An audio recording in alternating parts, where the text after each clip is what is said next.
हम लोगों ने ही अपने इस्लाम को समझा नहीं है, अपने नबी के फरमान को जाना नहीं है, इस्लाम के कानून को जाना नहीं है।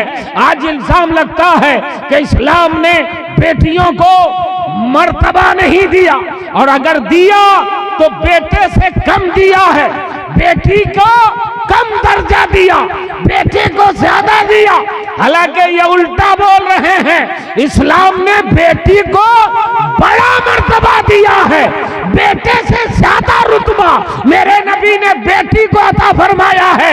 आप कहेंगे कि दुनिया इल्जाम लगाती है तो क्या गलत है? 110% गलत है। मालूम है ये वो बेटियां हैं जिनको आप मोहब्बत से देखते हैं, पालते हैं, प्यार करते हैं। कल मक्का में अगर किसी के घर में एक बेटी पैदा हो जाती थी तो एक बाप अपनी बेटी को जिंदा गाड़ करके चला आता था और पान के दुकान में चौराहे पे खड़ा होकर कहता था, सुन रहे हो, मेरे घर में एक बेटी पैदा हुई थी जिसको मैंने जिंदा गाड़ दिया है। तब तक दूसरा नौजवान खड़ा होता था, तुमसे बड़ा बहादुर मैं हूं, मैंने अब तक 2 बेटियों को जिंदा गाड़ दिया है। तब तक तीसरा खड़ा होकर बोलता था, अरे तुमसे बड़ा काम मैंने किया है, तुमसे बड़ा कलेजा मेरे पास है, मैंने 3 बेटियों को जिंदा गाड़ दिया है। यह समाज था, यह माशरा था, यह मक्का था जहां बेटी पैदा होती थी तो जिंदा गाड़ दिया जाता था। ऐसा ही माहौल में मेरे आका तशरीफ लाए, फरमाया, ए लोगों, क्यों बेटियों को गाड़ रहे हो? कहा, सरकार ये बेटियां जहमत है और जहमत को हम अपने घर में नहीं रखेंगे। मेरे आका ने फरमाया, कल तक तेरी नजर में ये बेटियां जहमत होंगी, अब मैं रहमतुल लिल आलमीन बन के आ गया हूँ, दुनिया की सारी बेटियों को मैंने रहमत बना दी। सुभान अल्लाह, सुभान अल्लाह। खबरदार, जिंदाबाद, जिंदाबाद। कोई बेटी को गाड़ेगा नहीं, बेटी को बचाओ। ये बेटियां रहमत है। मैं यूट्यूबर वालों से कहना चाहूंगा कि ये सारी चीजें आप दिखाइए कि इस्लाम ने बेटी को क्या दिया है। फरमाया, लोगों, बेटियों को गाड़ो नहीं, बेटियों को बचाओ। 2014 में एक नारा लगा, बेटी बचाओ बेटी पढ़ाओ, बेटी बचाओ बेटी पढ़ाओ। ये 2014 का नारा नहीं है तौसीफ साहब, ये 1400 साल पुराना नारा है, ये इस्लाम का नारा है, ये मेरे नबी का दिया हुआ नारा है। बेटी बचाओ और बेटी की हिफाजत करो। वाह वाह। और मोहब्बत से बोल दीजिए सब लोग, सुभान अल्लाह, सुभान अल्लाह, सुभान अल्लाह। बहुत अपनी अच्छे। अपनी माँ के तरफ से बोल दीजिए सुभान अल्लाह। मेरे आका ने फरमाया, बेटी बचाओ, और सिर्फ फरमाया नहीं, मेरे नबी ने बेटी के बचाने पर मेरे नबी ने इनाम का ऐलान फरमाया। और इतना बड़ा इनाम कि दुनिया का सारा शहंशाह एक तरफ हो जाए तो भी मेरे नबी के इस इनाम की बराबरी नहीं कर सकता। मेरे आका ने फरमाया, इनाम सुनिए, जिसके घर में 3 बेटियां पैदा हो जाएं और तीनों बेटियों की परवरिश करके उसका घर बसा दे, उसकी शादी कर दे, तो मेरे आका फरमाते हैं 3 बेटी वाला बाप जन्नत का हकदार हो जाएगा। और मोहब्बत से, और मोहब्बत से, यह जवाब है जो कहते हैं कि इस्लाम ने बेटी को कुछ नहीं दिया। जिसके घर में 3 बेटियां पैदा हो जाए, तीनों की परवरिश करके उसका घर बसा दे, तो मेरे आका फरमाते वो बाप जन्नत का हकदार हो जाएगा। एक ने अर्ज किया, या रसूल अल्लाह, अगर 2 ही बेटियां पैदा हो तो जन्नत नहीं मिलेगी? नबी की रहमत झूमी, इरशाद फरमाया, तुम भी उदास मत हो, जिसके घर में 2 बेटियां पैदा हो जाए वो बाप भी जन्नत का हकदार हो जाएगा। एक कैसे हैं जिनके घर में एक ही बेटी है, गोया वो सरापा सवाल बन करके आका की बारगाह में खड़ा है, या रसूल अल्लाह, अगर एक ही बेटी पैदा हो तो वो जन्नत में नहीं जाएगा? मेरे आका की रहमत झूमी, इरशाद फरमाया, तुम भी उदास मत हो, जिसके घर में एक बेटी पैदा हो जाए वो बाप भी जन्नत का हकदार हो जाएगा। और मोहब्बत से, अब एक बाप मेरी बेटी नहीं है। या रसूल अल्लाह, अगर बेटी पैदा ना हो तो मेरी क्या गलती है, मेरा क्या कसूर है, मेरा टिकट जन्नत वाला कैसे कंफर्म होगा? आज रेलवे टिकट देता है, तत्काल टिकट देता है, तत्काल में नहीं तो प्रीमियम तत्काल देता है, प्रीमियम नहीं तो वीआईपी तत्काल निकालता है, करंट निकालता है, ज्यादा पैसा लेता है, डबल से भी ज्यादा पैसा लेता है, तब टिकट देता है। मगर कुर्बान जाइए अपने नबी की रहमत पर, कुर्बान जाइए अपने नबी के करम पर। फरमाया, ए सहाबा उदास मत हो, अगर बेटी पैदा ना हो तो दिल में तमन्ना करना, काश अल्लाह हमको भी एक बेटी अता फरमाता। उस तमन्ना की बुनियाद पर तुम भी जन्नत के हकदार हो जाओगे। आहा, नारे तकबीर, नारे रिसालत, नारे रिसालत, मजहबे इस्लाम, नारे तकबीर, नारे रिसालत। और सहाबा, जिसका कोई सहारा नहीं उसका नबी सहारा है, उसका नबी आसरा है, उदास होने की जरूरत नहीं है। अब मैं आपकी तवज्जो चाहूंगा, गौर से सुनिएगा। ये बेटियां हैं जिनकी पैदाइश पर मेरे आका ने जन्नत की बशारत दिया। फरमाया, जिसके घर में ये पैदा हो जाए वो बाप जन्नत का हकदार हो जाए। एक छोटी सी बेटी गोया बारगाह मुस्तफा में खड़ी है। या रसूल अल्लाह, आपने तो बचपने में बचा लिया, जवानी में मेरा क्या होगा, बुढ़ापे में मेरी क्या हैसियत होगी? मेरे आका की रहमत पुकार के कह रही है, ए बेटियों, तुम हर दौर में रहमत रहोगी। जब तक बाप के घर में रहोगी, बाप के लिए रहमत, ससुराल जाओगी शौहर के लिए रहमत, और मां बन जाओगी तो तेरे कदम के नीचे जन्नत। मां बन जाओगी तो तेरे कदम के नीचे जन्नत। अरे माँ के नाम पर तो आप लोग बोलिए सुभान अल्लाह। माँ के नाम पर मोहब्बत से तो बोल दीजिए सुभान अल्लाह। माँ के कदम के नीचे जन्नत, बाप के कदम के नीचे नहीं, माँ के कदम के नीचे। मेरे नबी मुख्तारे कायनात हैं, जिसके कदम के नीचे सरकार फरमा देते कि जन्नत है, हम लोग ईमान ले आते, मान लेते। सरकार अगर फरमा देते बाप के कदम के नीचे जन्नत, तो कौन था जो, ए बाबू सामने बात नहीं करो, बात नहीं करो, ए सामने बात नहीं करेगा, डिस्टर्ब होते हैं। बाप के कदम के नीचे अगर मेरे नबी फरमा देते जन्नत है, तो कौन था कहता कि नहीं बाप के नीचे काहे रखे? अरे नबी मालिक है, और जो मालिक होता है जिसको जितना चाहे दे दे, कौन बोलने वाला है? मगर मेरे नबी ने बाप के कदम के नीचे जन्नत नहीं रखी, मां के कदम के नीचे जन्नत रखी है। या रसूल अल्लाह, आपने बेटे की पैदाइश पर जन्नत की बशारत नहीं दिया, बेटी की पैदाइश पर जन्नत की बशारत दी। बाप के कदम के नीचे जन्नत नहीं रखा, माँ के कदम के नीचे जन्नत की बशारत दी। या रसूल अल्लाह, बाप के कदम के नीचे भी रख देते, मर्द के कदम के नीचे भी कह देते, तो नबी की रहमत पुकार के कहेगी, मेरे गुलामों, मर्द जालिम था, औरत मजलूम थी, यही मर्द थे जो बेटियों को गाड़ रहे थे, यही बेटियां थी जो गाड़ी जा रही थी। अगर मर्द के कदम के नीचे जन्नत रखता, लोग कहते जालिम के कदम के नीचे जन्नत नबी ने रखी है। नबी किसी जालिम को नवाजने नहीं आते, मुस्तफा मजलूमों को नवाजने के लिए आते हैं। नबी गरीबों का सहारा बनकर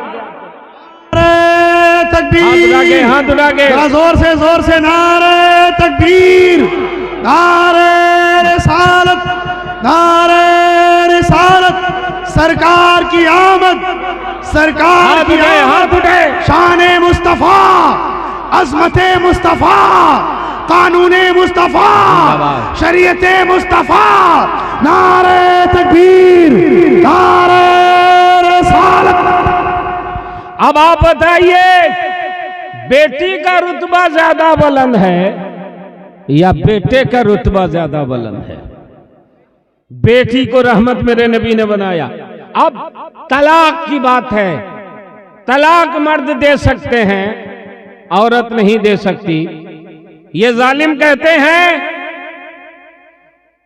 कि औरत को भी ये पावर मिलना चाहिए कि वो भी तलाक दे दे, सिर्फ मर्द ही को क्यों? ये बराबरी नहीं है। मैंने कहा जालिम, तलाक की बारी शादी के बाद आती है, शादी से पहले निकाह के वक्त में, जिस वक्त शादी होती है, निकाह होता है, उस वक्त किसको पावर मिला है? आप लोग बारात में गए हैं? किसी की बारात में गए? निकाह पढ़ाने के लिए आते हैं हाफिज साहब, तो ये इजाजत पहले लड़की से लेते हैं कि लड़का से? जल्दी बोलिए सब लोग। लड़की से। और अगर लड़की बोल दे कि कल वक्त साथ नहीं शादी करूंगी तब? अरे जल्दी बोलिए। अगर लड़की कह दे कि नहीं मैं इजाजत नहीं देती, मैं इसके साथ शादी नहीं करूंगी, तो कोई काजी निकाह पढ़ा सकता है? कोई मौलाना नहीं। तो पावर बेटी को ज्यादा है कि बेटा को? बेटी को। और ये किसने दिया? इस्लाम ने दिया। बोल दो ना सुभान अल्लाह। मेरे नबी ने दिया है। तुम कहते हो कि इस्लाम ने बेटी को रुतबा ही नहीं दिया। अरे मैं कहता हूं कि बेटे से ज्यादा मकाम इस्लाम ने बेटी को दिया है। और सिर्फ यही नहीं, ये नहीं कि सिर्फ मेरे नबी ने कहा, मेरे नबी ने करके दिखाया। अब आगे चलिए। औरत का 3 दौर मैंने आपको दिखाया, बचपना, जवानी, बुढ़ापा।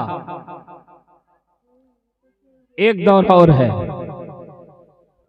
वो दौर क्या है कि कोई औरत 30-35 बरस की हो और बेवा हो जाए, उसका शौहर मर जाए, तो उसकी जिंदगी कैसे गुजरती है? आज अल्हम्दुलिल्लाह एक बेवा की भी अच्छी जिंदगी गुजर रही है। मगर कल क्या होता था? मक्के में कोई औरत बेवा हो जाती थी, उसका शौहर अगर मर जाता था जवानी में, तो उस औरत को 6 महीना के लिए कोठरी में बंद कर देता था और जीने के लिए थोड़ा सा खाना दिया जाता था। पाकी हासिल करने के लिए पानी तक नहीं दिया जाता था। 6 महीना वो निजासत में डूब जाती थी, गिलाजत में डूब जाती थी, तब उसको निकाला जाता था। सर का बाल छील दिया जाता था, गधे पर बैठा दिया जाता था और पूरा गांव घुमाया जाता था और कहा जाता था ये कोख जलन है, ये डाइन है, ये मनहूस है, अपने शौहर को, अपने पति को खा गई है, इसको जीने का हक नहीं है। ये शादी ब्याह के घर में नहीं जा सकती, ये पाजेब नहीं पहन सकती, ये हाथों में चूड़ियां नहीं पहन सकती, ये रंगीन कपड़ा नहीं पहन सकती, ये शादी ब्याह की महफिलों में नहीं जा सकती। दुकानदार, इसका मुंह देख करके दुकान मत खोलना, वरना दिन भर बोहनी ना होगी।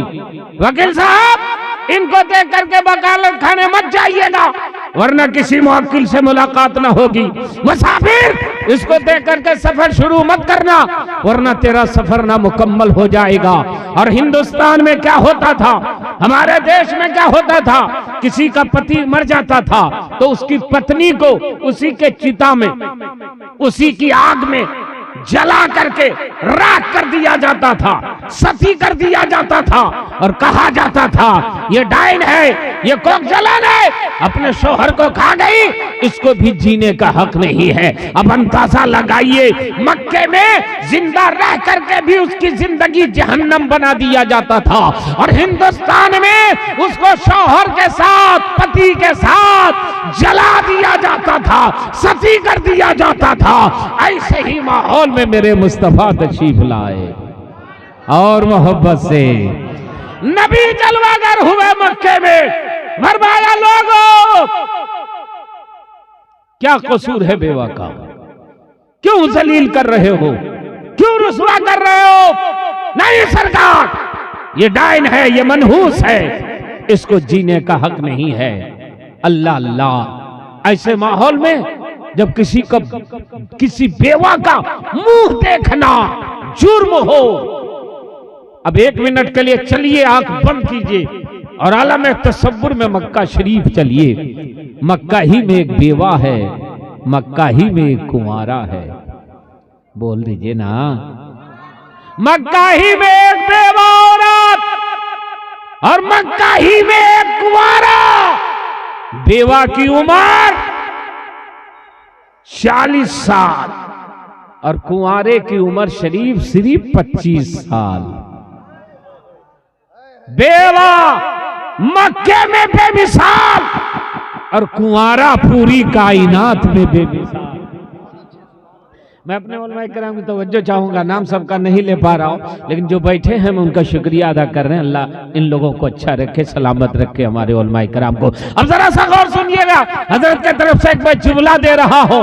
मक्का में हजरत खदीजतुल कुबरा है, जिनकी उम्र 40 साल हो गई, 2 मर्तबा बेवा हो चुकी, 2 शौहर मर गए और मेरे आका की उम्र शरीफ सिर्फ 25 साल है। मेरे नबी कुंवारे हैं, ये बेवा है।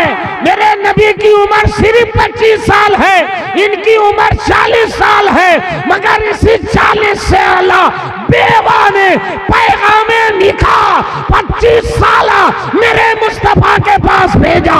या रसूल अल्लाह, मैं आपकी कनीज बनना चाहती हूँ, मैं आपकी जौजियत में जाना चाहती हूँ, मैं आपसे निकाह करना चाहती हूँ। और फरमाइए, एक है 40 साल की, एक है 25 साल के, एक है बेवा, एक है कुंवारा, मगर 40 साल बेवा ने जब पैगामे निकाह भेजा तो मेरे नबी ने इनकार नहीं किया, बल्कि इकरार करके ऐलान किया, ए मक्के वालों, तुमने तो सुहागन को अभागन बना दिया था, ये नबी हैं जो एक अभागन को सुहागन बनाने जा रहे हैं। नारे तकबीर, नारे रसालत, अज़मते मुस्तफा, शाने मुस्तफा, नारे तकबीर, नारे रसालत। मेरे नबी ने पहला निकाह किससे किया? हजरत खदीजतुल कुबरा से। सब लोग बोलिए, किनसे किया? हजरत खदीजा से। उनकी उम्र कितनी? 40 साल। मेरे नबी की उम्र शरीफ, सब लोग 25 साल। उम्र में 15 बरस की बड़ी हैं हजरत खदीजतुल कुबरा। और मेरे नबी का पहला निकाह है। जो लोग इल्जाम लगाते हैं कि तेरे नबी ने इतनी शादियां क्यों की, उसका जवाब है कि मेरे नबी अगर अपने नफ्स के लिए शादी करते तो पहली शादी किसी कुंवारी से करते। नबी ने पहला निकाह एक बेवा से, अपनी उम्र से 15 बरस बड़ी है खदीजा, उनसे निकाह करके ऐलान किया, तुमने जिसे मनहूस समझा था मुस्तफा ने उसे उम्मुल मोमिनीन बना दिया है। तुमने जिसे मनहूस समझा था मुस्तफा ने उसे बावकार बना दिया। और दुनिया की आज हर बेवा को जीने का अगर हक मिला है तो इस्लाम के सदक़े में मिला है। बोलो सुभान अल्लाह। मेरे नबी के सदक़े में मिला है, मेरे आका के सदक़े में मिला है। ए जालिम, तुम इस्लाम के पीछे पड़े हुए हो, इस्लाम के पीछे पड़े हुए हो। जहां देखो वही तुम इस्लाम की खुदाई करना चाहते हो, मगर समाना जानता है जो इस्लाम को मिटाने आता है वो खुद ही मिट जाता है। इस्लाम ना कल मिटा था, ना आज मिटा है, ना कयामत तक मिटने वाला है। इस्लाम कल भी जिंदा था, आज भी जिंदा है, इंशाअल्लाह कयामत तक जिंदा रहे। हज़रात, ये इस्लाम है और ये मेरे नबी का फैजान है बेटियों के ऊपर। ये जो बेटियां हैं ना, जिसको आज तुम इतने प्यार से पालते हो, ये इस्लाम का एहसान है, ये नबी का करम है। लोग कहते हैं बेटियों को दिया नहीं, अरे इतना दिया कि हम आपसे पूछें नमाज क्यों पढ़ते हैं? आपका जवाब होगा अल्लाह राजी हो जा। अल्लाह राजी होगा क्या मिलेगा? तो आप कहिएगा जन्नत मिल जाएगी। अरे बोलिए ना, इसीलिए ना हर नेक काम हम क्यों करते हैं? अल्लाह राजी हो जाए, जन्नत मिल जाए। और मेरे नबी क्या फरमाते हैं? जन्नत तो तुम्हारे घर ही में है। अरे बोलिए, जन्नत तुम्हारे घर में है, और वो भी माँ के कदम के नीचे है। माँ की खिदमत करते रहना, माँ को राजी कर लेना, मुस्तफा राजी हो जाएंगे, और मुस्तफा राजी होंगे तो खुदा राजी होगा, और खुदा राजी होगा तो जन्नत को आपको नहीं तलाश करना होगा, जन्नत आपको तलाश करेगी कि नबी का गुलाम किधर है, मुस्तफा का दीवाना किधर है। बहुत अच्छे। इसलिए दोस्त, इस्लाम के पैगाम को समझिए।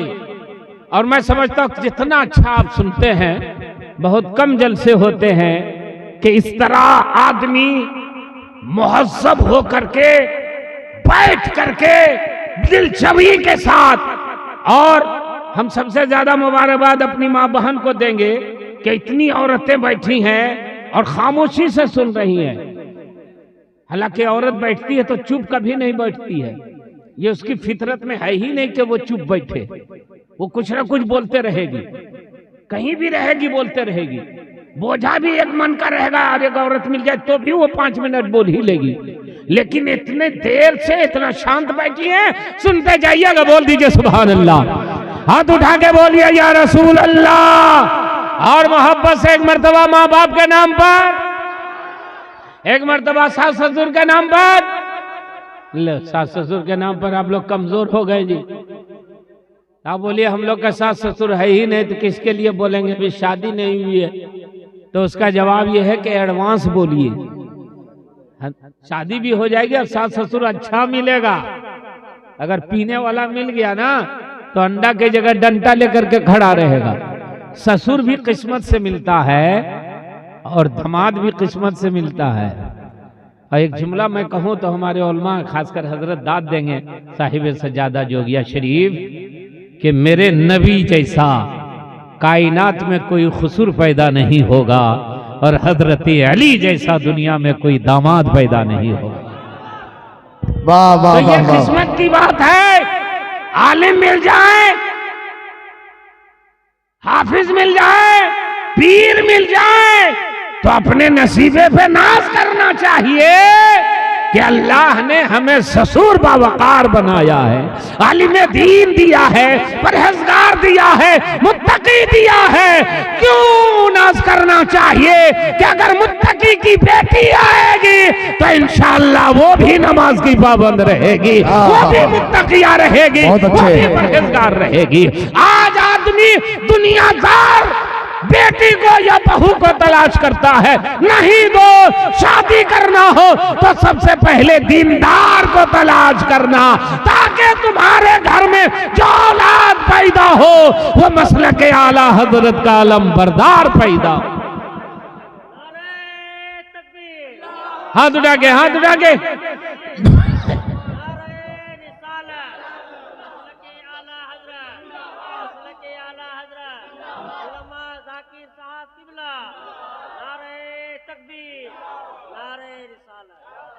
माशाअल्लाह हजरात, मेरे नबी ने सिर्फ बेटी के बारे में कहा नहीं, हुक्म नहीं दिया, मेरे नबी ने अमली तौर पर करके दिखा दिया। किसी दिन, सुनिए गौर से, किसी दिन मेरे आका फातिमा तैयबा ताहिरा के घर तशरीफ ले जाते थे, तो हजरत फातिमा तैयबा ताहिरा खातूने जन्नत खड़ी हो जाती थी और खड़ी होकर के अपने अब्बा हुजूर का इस्तकबाल करती थी, सलाम करती थी। वो ये नहीं सोचती थी कि मेरे अब्बा हुजूर तशरीफ ला रहे हैं, वो ये कहती थी, वो ये पैगाम देती थी कि लोगों, अब्बा हुजूर बाद में हैं, नबियों के सरदार पहले हैं, रसूलों के इमाम पहले हैं, कायनात के मालिक व मुख्तार मेरे घर आ रहे।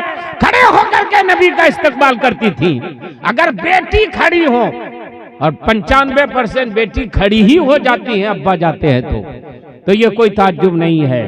ताज्जुब खेज लम्हा देखिए, किसी दिन फातिमा तैयबा ताहिरा मेरे आका के घर तशरीफ ले जाती थी तो मेरे नबी खड़े हो जाते थे। अरे बोलो ना यार, और मोहब्बत से बोलिए ना। मेरे नबी खड़े हो जाते थे, किसके लिए? अपनी बेटी फातिमा के लिए। दूसरे लफ्जों में कहिए किसके लिए? एक उम्मती के लिए। फातिमा नबी की बेटी भी हैं और नबी की उम्मत में भी हैं, तो बेटी के लिए भी खड़े हो रहे हैं मेरे आका, और उम्मती के लिए भी। अब हम लोग सलातो सलाम के लिए खड़े होते हैं, फजर के बाद खड़े होते हैं, इशा के बाद खड़े होते हैं, अभी जलसा खत्म होगा तब खड़े होंगे। ये मसलके आला हजरत है कि जब नबी